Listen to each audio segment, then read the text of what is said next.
Hello, everyone, and welcome to the Unfair Edge podcast. Today, I'm joined by Sheel Mohnot. He is the founding partner and GP at Better Tomorrow Ventures, also known as BTV. BTV is a fintech-focused fund that leads rounds in pre-seed and seed stage companies. They do $400K to $4 million checks.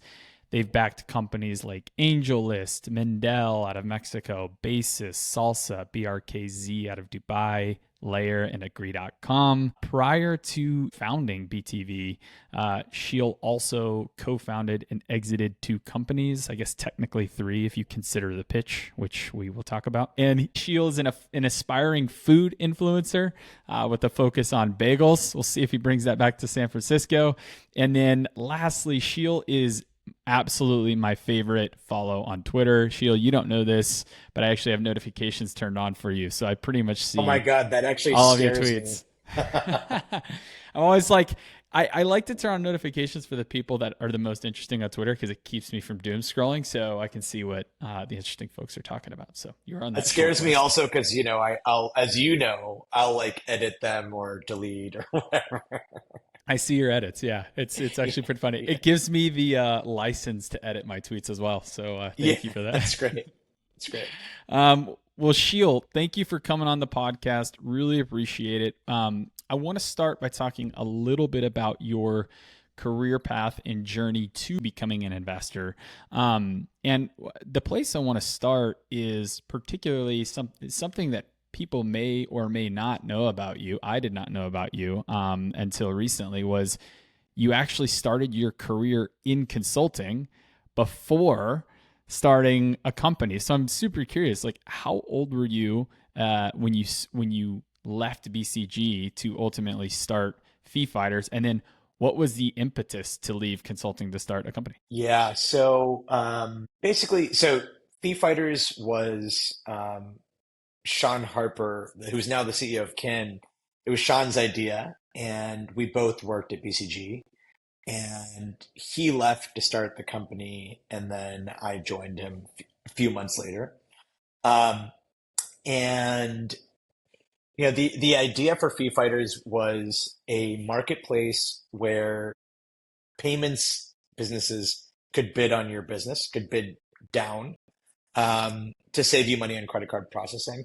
And it's funny, in the 15 years since, the world has evolved a lot, and you might say, okay, yeah, like I'll just use Stripe or whatever. But back then, you would typically go to a bank and then get a separate. You'd have a somebody who moves the money, um, and somebody separately who moves the data, and that would be like an authorized.net or CyberSource. And so we wanted to merge those two together. We started this company, and I think for me, from consulting, it was like, I think from the beginning, I knew I didn't want to stay in consulting. Like, it was never the long-term path for me. Um, I had summered both at BC. I'd split my summer between BCG and Amazon. And one fun side note is if I had taken the Amazon offer, I think the equity that they granted me would be something like more than $10 million today, Oh which my would have been gosh. nice. Um, but I decided to go to BCG, and I figured like I can always get back to tech. BCG will be a good background and grounding for me to learn how to be analytical and stuff like that. Which That is, I think it was to a certain extent. yeah, absolutely. Yeah. And so that was your first job out of college was BCG. So you did a few years there and then did Fee Fighters. No, actually, so after college, I went to Carnegie Mellon. I made software for hospitals. Um, then I did a stint in consulting, and then um, worked in the nonprofit world. I moved to India and worked on Kiva. Then I went to Michigan for grad school, and then back to consulting. Got it. Got it. Okay. So were you late 20s, early 30s when you were doing consulting and ultimately left? Um, yeah, I was late 20s. So I have more work experience than it would seem like for my age. In part, I graduated early. I graduated when I had just turned 20 when I graduated from Carnegie Mellon. So I had graduated college, school and college early. Got it. Okay, that makes sense. Yeah, I'm curious because I think you know conventional wisdom is as you get older, it gets harder and harder to leave whatever your stable job is to start a company. So you're an example of someone that left that, not just out of college, but a little later out of college, and started a company. So if you're a founder who's listening to this podcast and thinking about it, look to Sheel as a point of inspiration. Totally. Yeah, I think it definitely can be done, and a lot of the great companies were started by people who were at other firms or in consulting or whatever. My wife worked at McKinsey, and Tony Shu, the founder of DoorDash, was uh, in her class at McKinsey. They worked together, and obviously he's done an incredible job. Yeah. I'm biased, but I do think there are a lot of great founders buried within some of these big consulting firms, and they just need to be pulled out of the firm. Something needs to pull them out to go do it. That's right. Maybe this podcast. Yeah, there we go. So you start or I guess you co-found Fee Fighters. You exit Fee Fighters to Groupon, and Yep. then spend a few years at Groupon. So can you talk about sort of what that was like going from Fee Fighters to Groupon, and then ultimately deciding to then leave Groupon to start another company? Yeah.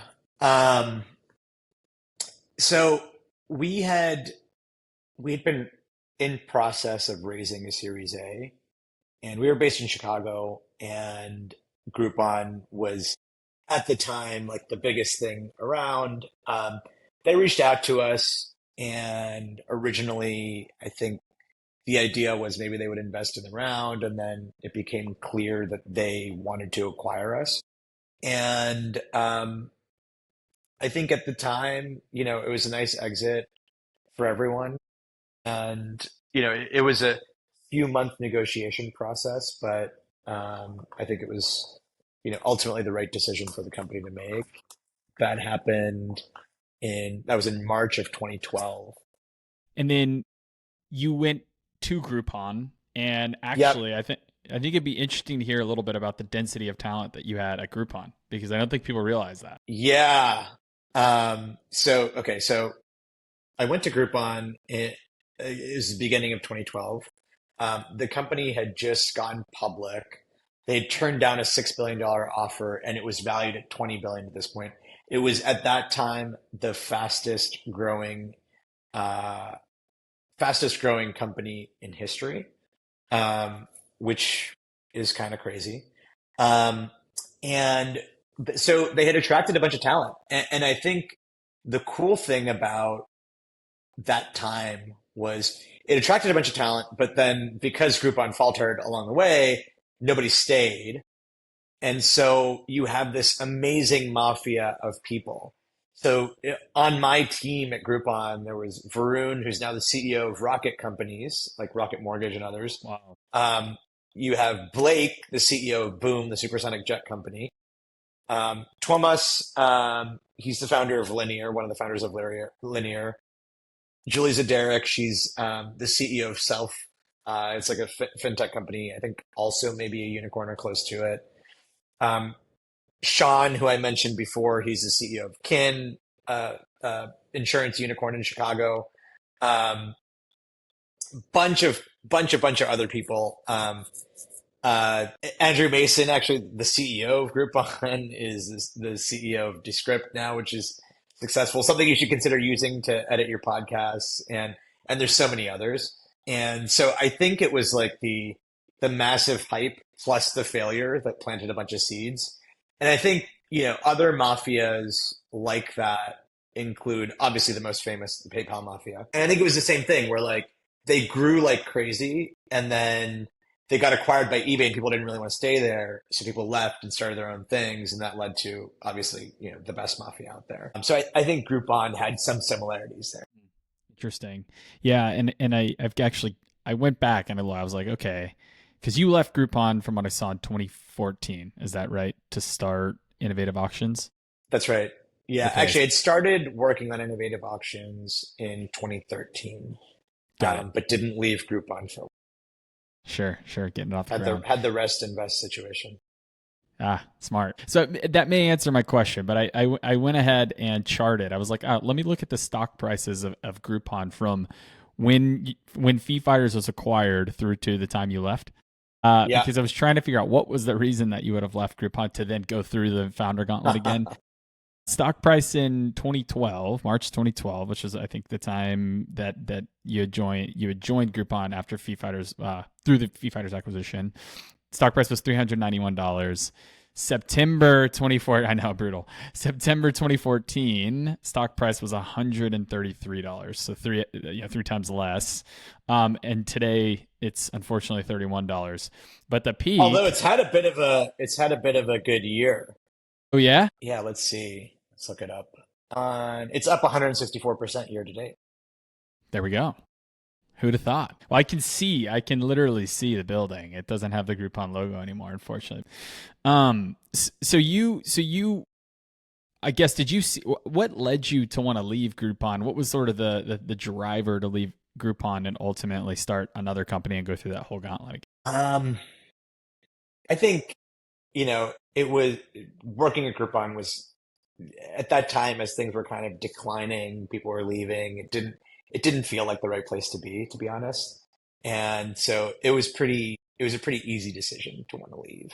And the way I got into auctions is a friend of mine who became my co-founder had this idea and actually I think I was at his birthday or some party he was having and he pitched me on this idea. We ended up chatting about it for like a few hours and then ended up starting the business and running the business together. Wow, that's awesome. And you did you did innovative auctions, ultimately exited innovative auctions as well, and then decided to start a podcast. The Yeah. pitch. Where did the pitch idea come from? Okay. It's a fun one. I was at home sick for like a few days and I just was turned on the TV and started watching the Shark Tank. Shark Tank. I don't think I'd spent much time watching it before then, but I watched it and I was like, I was pretty hooked. I was like, this is good TV, but it's so unreal. These are not the kind of companies that pitch venture capitalists. Like, the guys on Shark Tank are raising money for like a towel with a hole in it that you stick your head through or something. Right. And I was like, this is not exciting. So what if we did something more real that had VC type of companies? And we did. And it was a good it was a good run. We started the pitch podcast. The original idea was just like people pitch me as an angel investor and we recorded and then I um, you know, put that online and people listened to it and it got pretty good, pretty popular. We eventually added so it was originally just me as the host and then we added other folks in and then it became a lot more like Shark Tank with a panel of four. And so we started in 2015, July 2015, I think was the first time we recorded an episode. I think we started out doing it every month, then every 2 weeks, and then every week, and then or every week for a while. And then we started doing seasons where we would do like record a bunch of episodes at once over a 2 day period. We'd record like maybe 10 episodes over 2 days, but not all 10 would make it in. Maybe like eight of them would make it in. Sure. When we launched in 2015, the way it got popular was actually product time. Put ourselves out there on product time and had no idea, but it became super popular. And it like, we were the most hunted or most liked thing that day, that week, and that month, which meant like each time, like they sent a newsletter out that week and people got it then and then that month, and we got another bump. And so I think we got to around 10,000 subscribers just from that initial like go. And then, then we grew steadily, but not that much over the next year and a half. I think maybe we grew from 10 to 15 or maybe 20. And then January of 2017, we get a call or get an email from Apple, and Apple wants to feature us on the podcast app. And so they put us like right at the top of the podcast app. So at that time, January 2017, if you opened up the podcast app, you would see a picture of me and Josh, my Oh my co-host. gosh. And that was Wow. pretty cool. And then we grew a lot. And then a month or two later, we got acquired by Gibson. Did you have an end goal, or were you just like, this is interesting, it's fun, let's do it? I didn't have an end goal. I would say so when I started, I was angel investing, and we I ended up joining 500 startups sort of shortly afterwards. At some point, it felt like it was a lot of work doing the podcast, Right. doing it every week, finding guests and all that kind of stuff just felt like a lot of work. And so I wasn't sure it was worth it. But, you know, ultimately, I think it got my name out there, was a really fun project to work on. I learned a lot. So it was great. Hmm. What was the biggest? Are there any companies that you invested in then that you either? So, what were the biggest company that came out of the pitch? And then, are there any that you're still holding equity in today that are still going? Great question. I should know this, and I don't. One that comes to mind is a company called Havenly. It started out as a marketplace for interior design, and then they ended up acquiring a bunch of other companies.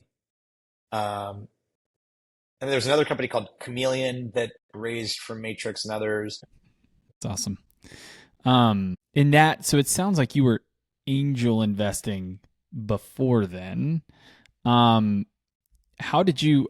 I've always wondered, like, what's sort of the foray into angel investing? Like, just declare I want to be an angel investor, Michael Scott style. So, like, what's the general individual's foray into angel investing? So I would say a few things. First, I had just moved to San Francisco when um, I got into it, and we had just Fee Fighters had just gotten acquired, so I had a little bit of cash. And it was, I think the reason to do it was a bunch of different reasons. One, it was just like getting to know people.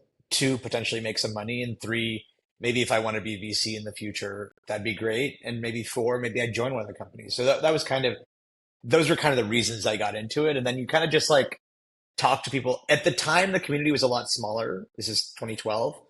And you kind of just like walking around San Francisco, you meet people and you say, you decide, say I want to invest in your company. That's kind of it. So one of the first investments I made was actually in Flexport. I had met Ryan at a party and wanted to invest, and then things kind of snowballed. People introduce you to other people, and that's just kind of how it goes. Hmm. Yeah, I was talking to Peter Walker. Had him on the show the other day, Oh, cool. and Yeah. yeah, it was great. I mean, wealth of knowledge.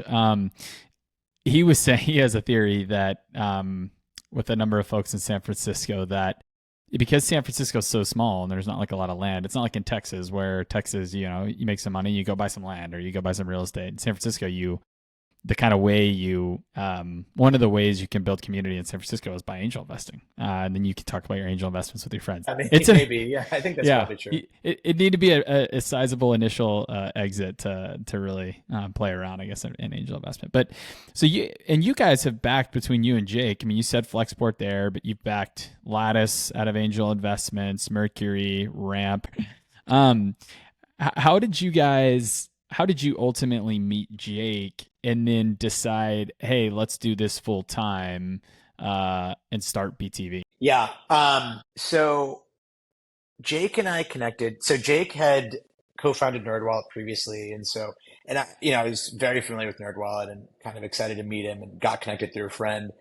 He knew I was doing fintech, and just we decided to chat. He met a bunch of my companies, invested in several of them, and we kind of hit it off. That was in 2016, and then he became an EIR. I had a small fund, Fiverr and fintech. Jake was an EIR with me there, and then when it was time to start BTV, or time to leave 500 in kind of in 2019, it was pretty clear that we should work together. Like we had already worked together and it made sense. And so then we decided to start BTV. Got it. And then how long did it take you guys to raise your first fund? Yeah, so it took us about a year. We started probably September of 2019. Like started as in like put together the first V1 of the pitch deck. We did a first close December 2019. First close was under 20 million. And the goal for the first fund was 60 million. People kind of said once you get to a third, you can do a first close. So we figured we would get to around 20. I think we got to like 18 and a half or something. We did a first close. It was important for us to do the first close because we actually had a company that we promised that we would invest in. And I think we committed to investing in August, but didn't actually have the money until December. And that company was Unit, which has done really well. So very happy that they waited for us. And then then we were hoping to do another close in March of 2020, but obviously COVID got in the way of that. And we kind of paused fundraising for a while. There were folks that we thought were going to come in, but then because of COVID, never came in and kind of never got back to us. But then, ultimately things went pretty well, and May, June, July ended up being really great. We ended up closing the fund. We ended up pretty oversubscribed. So we ended up capping it at 75, even though our goal was 60. And then we were off to the races. It was great. Was it I'm personally curious, were you how much of the initial raise was like concentrated into a small set of investors, or did you have pretty good diversification of LPs? We had a lot of diversification of LPs, probably too much. So we had 100 LPs. You can have, Oh wow. there are two routes. There's accredited investors and qualified purchasers. Roughly, accredited investor means you have $1 million of net worth. Qualified means you have 5 million. Ours was an accredited investor fund, which meant that you could have up to 100 investors. And so we went all the way there. And our thinking on that was these folks could help us. Like people would refer deals, help us diligence, and that worked to a certain extent, but there's only so much value there. In hindsight, it's probably better to have a smaller LP list, and we have a much smaller LP list now. But in that first close, which was under 20 million, we had, I don't even remember, probably like 20 investors, and they were mostly individuals. There was one institutional LP was Sindana, and they wrote us $1 million check, or a little over $1 million check. But that was the only institution we had in that first close. And then by the time we did the final close in August of the following year, we had a bunch more industry, Invesco, which became part of Sapphire, Greenspring, which became Stepstone, Vintage, another fund of funds out of Israel. We had Carnegie Mellon University, a bunch of others. Yeah, super interesting. And then, so you've done a lot in your career thus far. So I'm super curious to know, looking back on your career up until this point, what would you say is the initiative or the endeavor that you've been most proud of in your career? I think the auction business, just because it was, I think I had the most hand in making it happen. And I just got a lot of joy out of it. It was financially successful. So I'd say that. Yeah. And then lastly, I don't think we can pass over the career journey if we don't talk about your presence on Twitter. How creative you, and I know, I've heard you talk about sort of your posting strategy, which is really not a strategy. You really just kind Not of a strategy for sure. Whatever comes into my head. Yeah, it's totally whatever comes into my head. I actually didn't even realize it would be valuable, I think, when I started. Been on Twitter since whatever, 2006 or 7, I don't know, something a long time ago, but wasn't really that active, maybe checked it every few days or something like that. And then it was really the pandemic where I I was on Clubhouse, which was a social audio social app, and the way to connect with people via text was on Twitter. So I sort of naturally went from Clubhouse to Twitter, and then I found that I really liked Twitter, and I had this following on Clubhouse that followed onto Twitter, and that became great following. I found that I really enjoyed it, and started posting fairly regularly. And I'd say it's nothing that new because I actually was a very active poster on Facebook, and it was the same kind of stuff, like here's something interesting I read about or whatever. So it's not like it was new to me. It was just a different audience and people that weren't our friends in real life. Hmm. Have you found that it's been like how, I guess, how accretive has it been to Oh what you yeah, that do was your now? question. Yeah, Yeah. so I didn't realize that it necessarily would be when I started, but then I think there are a bunch of times when you meet founders, they're not even talking to investors, but they're willing to talk to me. Or I think one of the key things in being a seed investor is being top of mind. Like people just want to know that you exist, and other VCs um, want to remember that you exist. And so if they see you up there every day, that's a good reminder that you exist and say, oh, maybe I should share this deal with Sheel. And that's been, I think, a good source of deal flow. So I think That's it's a, been super valuable. yeah, totally. That's a incredible segue into sort of the investing founder piece. Um, what percentage of your deals would you say come through, other GP, other fund connections, through just general outreach through your website, through Twitter? Like, how would you break down your deal flow so if founders wanted to get in front of you, what's like the recommendation there? Yeah, good question. And I wish I had the numbers to give you a breakdown. But what I'll say roughly is the number one source is other GPs or other VCs. And it's in part because we are one click earlier than many other funds. So some folks will say, hey, I saw this, it was too early for us. Why don't you Mm, guys take a look? Or um, other funds that are non-lead funds. So there are a lot of funds that we really like and work closely with. There's Nick Milanovic, the fintech fund, Rex Cambrian, Clock Tower, Rerail in Europe.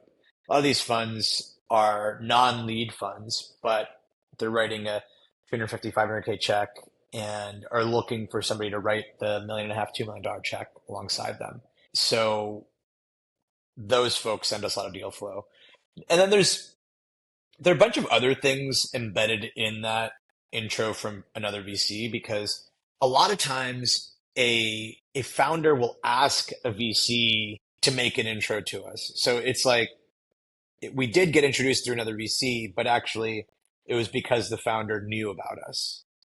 But that's by far the number one source. And then other founders are a good source too. Like our existing founders will say, hey, my friend's starting a company, you should invest. That's been great. People leaving our existing portfolio and starting companies has been good. So it's a bunch of everything. leaving your existing, got it. Um, One way that does not, it appears, does not work is the physical pitch book. Yeah. Can you talk about why you think that's the case? Yeah, it's like, well, okay, so I've gotten a few physical pitch books in the mail, like some that were like fully bound. And um, I think it shows effort, but I'd say none of them did a particularly good job. Like they didn't know what we look for and that sort of stuff. It's not that it couldn't work. I just think people find it intrusive and don't like Hmm. it in general. Yeah, interesting. There's other ways to go above and beyond in the venture world than the physical pitch book, Exactly.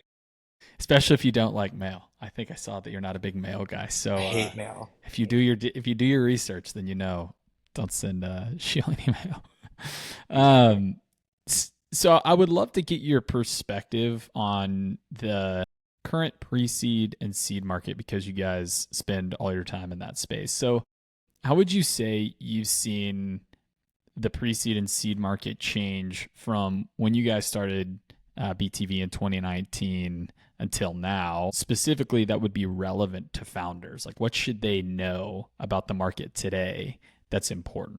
Yeah, it goes through iterations. I'd say like in 2020 and 2021, which was like sort of basically right around, we really started in BTV, really end of 2019. And I'd say at that time, there was this notion that there were actually a bunch of things that people said were going to disrupt venture. And so along the way, they were, one of them was like, the idea was like, you don't need a VC fund to lead your round.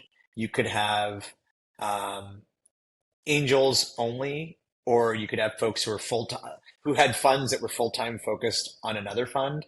I'd say before that, there was this notion that crowdfunding, you'd crowdfund your whole round on AngelList.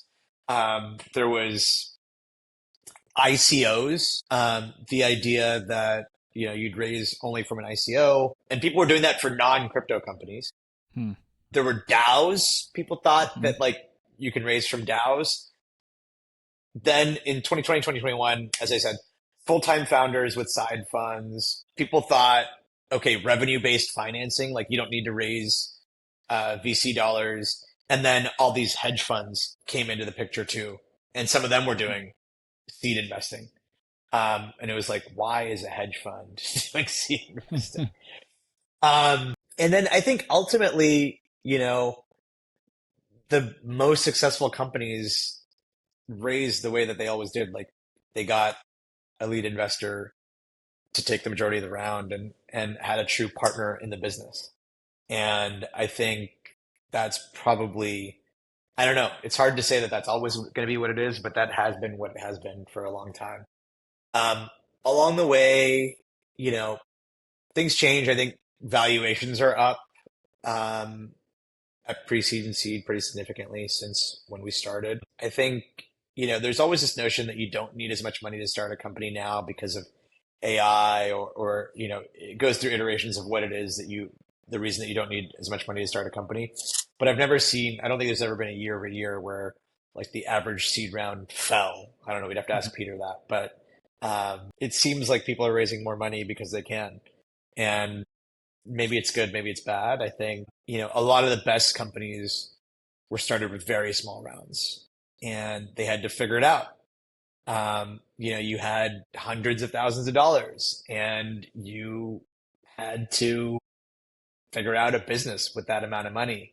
Now you have, in some cases, tens of millions, or I guess in a couple of cases, billions of dollars to start with, and that can hide a lot of things. So, it'll be interesting to see how this current version plays out. I saw something last night, which was WAG is going out of business or going through bankruptcy. And it's a company that, they'd raised a few rounds of funding and then bam, they had a $300 million round from SoftBank. And I think they just had too much money. And so they never had to learn how to build a real business. Like they did not have to get to product market fit because they were with $300 million, you can do a lot of unsustainable things to grow. It's growth at all costs.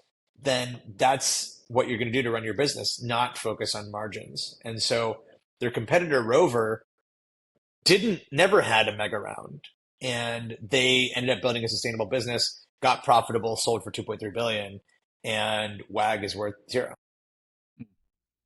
So that, pulling on that thread a little bit, or that leash a little bit. So how do you guys think about it? I guess I'll say it like this. Seed strapping has been in the headlines a little bit these days. So when you guys invest, especially because you're investing at pre-seed, you're investing at seed, what is the expectation communicated to the founder or for the founder when they raise from you to ultimately raise a follow-on round? And how does that differ from pre-seed to seed? Is there an expectation that what your pre-seed investments will ultimately raise a seed? And is there an expectation that they will ultimately raise a Series A? Look, if they never had to raise again, I would be very happy. I think some investors probably wouldn't be. They want that markup or whatever. That's not something I care about. Like I want to create enterprise value and BTV and not getting diluted along the way would be great. I think it's probably overstated how many companies will seed strap. It's tough. It has to be a particular type of company. The worry I would have is that you have competitors who are very well funded, who will iterate faster and be able to spend more to acquire customers. And now that's not always the solution to win, but I think in many cases. And that I would assume that that's a consideration. You're not going to invest in a founder who doesn't have the aspirations to go big.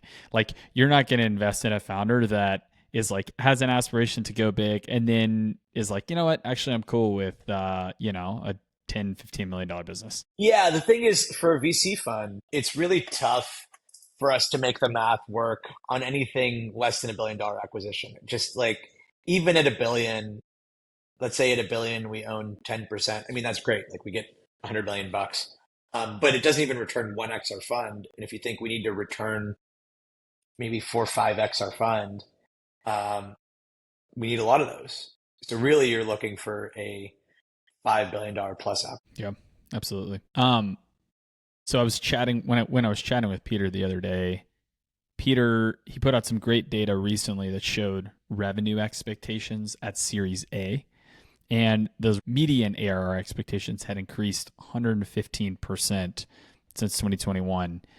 In the lowest revenue quartile, there's an increase of 160%. So big increases in revenue expectations when raising your Series A.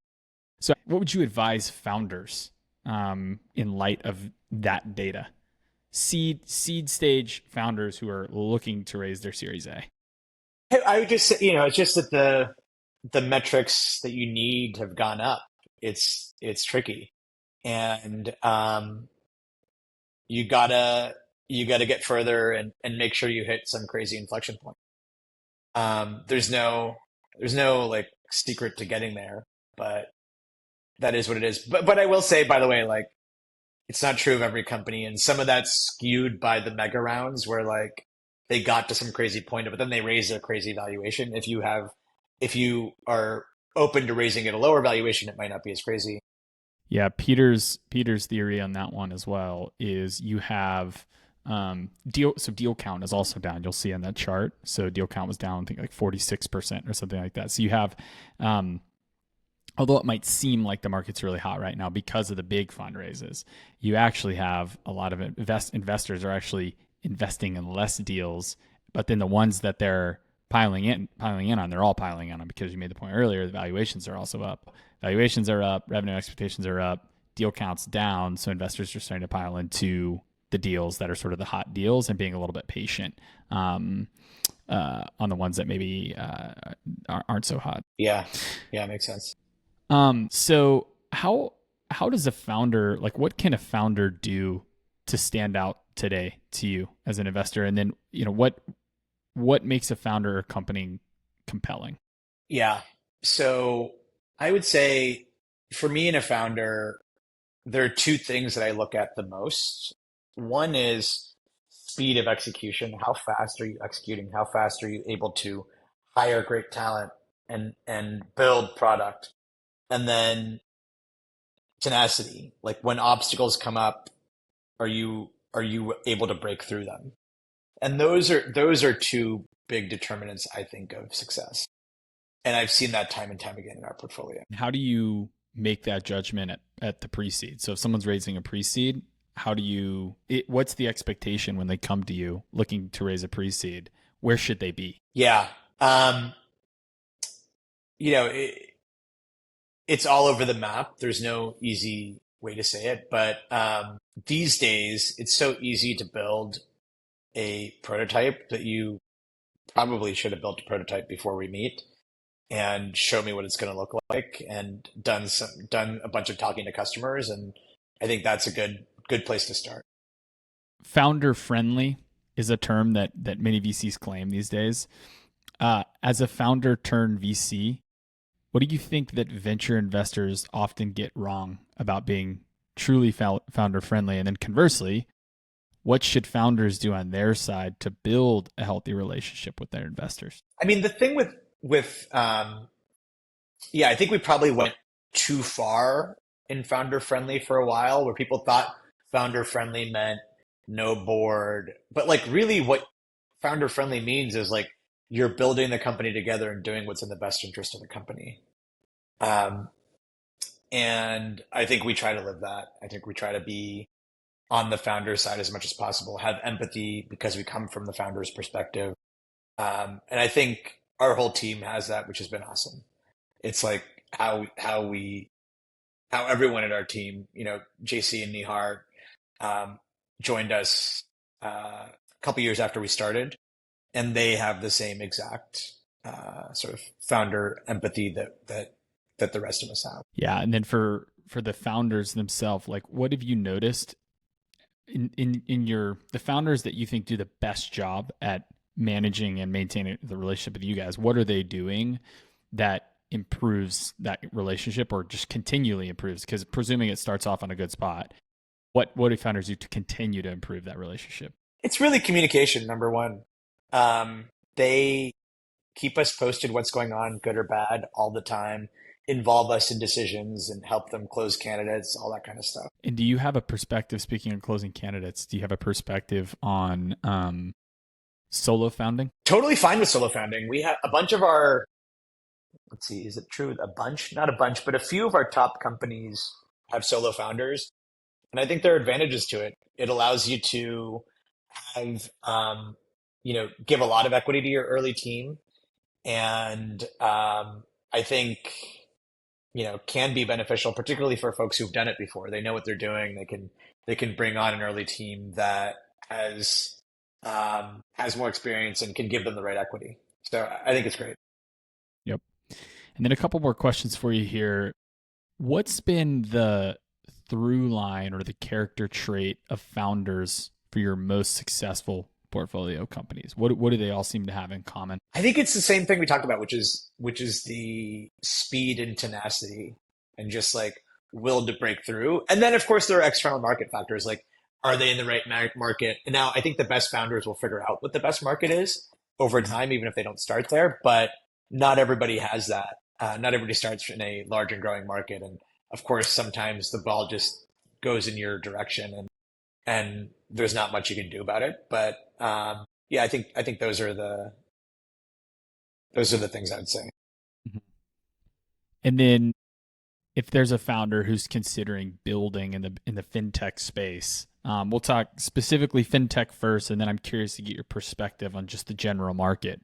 What would you say is the biggest white space right now in fintech where you think someone should start a company, they just haven't done it yet? And if the right founder came to you with this idea, you invest in it? It's a good question, and I don't have a good answer for you. I'd say and there's a good note actually. We tend to be way more founder focused than we are opportunity focused. So we want to just find the best founders and back them, and hopefully they can convince us that their vision is the right one and a grand one. Mm-hmm. But we don't. Yeah, I would say we don't necessarily have particular ideas that we want to see that we're trying to find somebody to invest in. So I don't have one right now. There is one company I keep seeing over and over again and I haven't invested in, and that is AI agents for payment. So like a product that lets an AI pay with your payment information. And I just think there are Stripe and a bunch of other companies are going to go after this space. And I've seen so many companies in this space, and it's hard for me to imagine why one would succeed. And I've seen a lot of them already. Like I've seen 10 to 15 companies in this space, and none of them have said anything that really stood out to me. So I'm curious to see what happens in that space. So it's the moat, the candidates and the moat question. Yeah, that's right. And then what about, so I know the sort of thesis of BTV is that fintech is everything. That's And so right. fintech is not just payments necessarily, but anything that involves payments, the products as well. So is there any sort of products that may not be fintech as traditionally and defined, that have stood out to you as things people should start, or does it fall into the same category that I mentioned earlier? Nothing's particularly standing out at the moment. Nothing's particularly standing out at the moment. But what I would say is like we take a broad view, as you said, everything is fintech. And what that means more often is stuff like vertical SaaS that ultimately will be a fintech company or B2B marketplaces that ultimately will have components of payments and lending. And so we fit all those in our purview as well. Mhm. Sure. And then final question for you here. What's a piece of parting advice that you would give a founder that's either fundraised or is looking to fundraise today? What's a piece of advice that you would give them? It's dedicate yourself to it, I would say. I think a lot of people do fundraising as a part-time endeavor and it shouldn't be one. Like when you are fundraising, line it up all at once, meet a bunch of funds and get the deal done. And I think if you do it in drips and drabs, it doesn't really work. Mhm. And then when should they, follow on question to that would be like, when should they think about fundraising again? Like they've raised their, let's say they've raised their pre-seed. When should they think about raising their seed? When they've hit the milestones that they think, there's some milestones, but then it's also about the slope. And it's way more about the slope than it is the particular milestone. So if you get to um, a point where it feels like the business is inflecting, that's a good time to go out and raise. Got it. Awesome. Well, Sheel, this was fantastic. I really appreciate your time. I know I learned a lot, and I'm positive the audience will have learned a lot. So thank you for joining us. And if you have not followed Sheel on Twitter yet, make sure you give him a follow. I'll drop his handle in the show notes, and then also check out BTV. They're doing some really exciting things over there. So Sheel, thank you very much for joining. Thanks, man. This is fun.